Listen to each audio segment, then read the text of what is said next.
చెప్పినట్టు చంద్రశేఖర్ గారు, ఒక ఈవీఎం లో ఒక ఓటరు బటన్ నొక్కేశాక ఏ పార్టీకి నొక్కాడు ఏంటి అనేది తెలవటం చాలా కష్టం.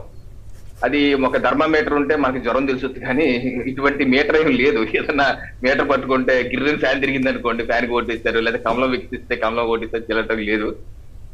రకరకాల ఎవరు అంచనాలు వాళ్ళే. ఇప్పుడు ఇందాక మీరు కూడా చెప్పినట్టు ఎవరు అంచనాలు వాళ్ళకు ఉన్నాయి సార్. ఇప్పుడు 2019లో మీకు ఒకసారి గుర్తు చేస్తే 2 రోజుల తర్వాత కూడా కౌంటింగ్ స్టార్ట్ అవుతుంది అన్న సందర్భంలో అప్పుడు ముఖ్యమంత్రి గారు అసలు ప్రతిపక్షానికే చోటు లేదు, 150 సీట్లు నాకే అన్నారు. బట్ ఏమైంది, మొత్తం రివర్స్ అయింది. ఈ రోజు మన ముఖ్యమంత్రి గారు కూడా 150 సీట్లు పైచీలు కడుతున్నారు.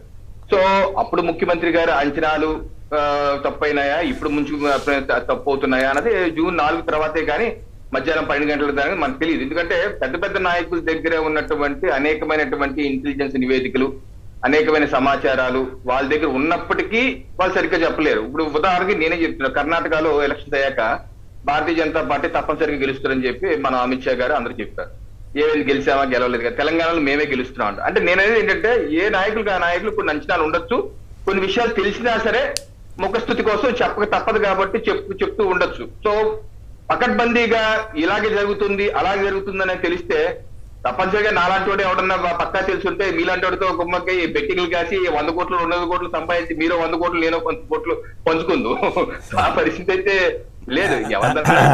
అట్లా కాదు, నేనైతే బెట్టింగ్లు ఎవరు కాయొద్దు, తప్పు అది, దానివల్ల మీరు నష్టపోతారు, ఎవరు నష్టపోయినా మన సోదరుడే కదా అని చెప్తే నేనేదో భయపడ్డానని చెప్పి కొందరు ప్రచారం చేస్తున్నారంట. దానికి మనం ఏం చేస్తాం, మంచి చెప్పినా కూడా ఈ రోజుల్లో అది నచ్చట్లేదు.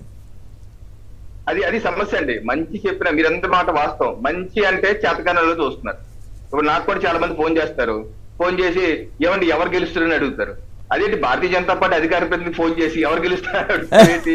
ఇప్పుడు నా పార్టీ కిషన్ రెడ్డి చెప్తున్నారు, నా పార్టీ ప్రధానమంత్రిగా ఉన్నట్టు నరేంద్ర మోడీ గారు చెప్తున్నారు, నా పార్టీ ఎన్నికల ఇన్ఛార్జ్ చెప్తున్నారు. నేను వాళ్ళ మాటలు కాదని చెప్పి నేను ఇంకోటి ఎలా చెప్తాను?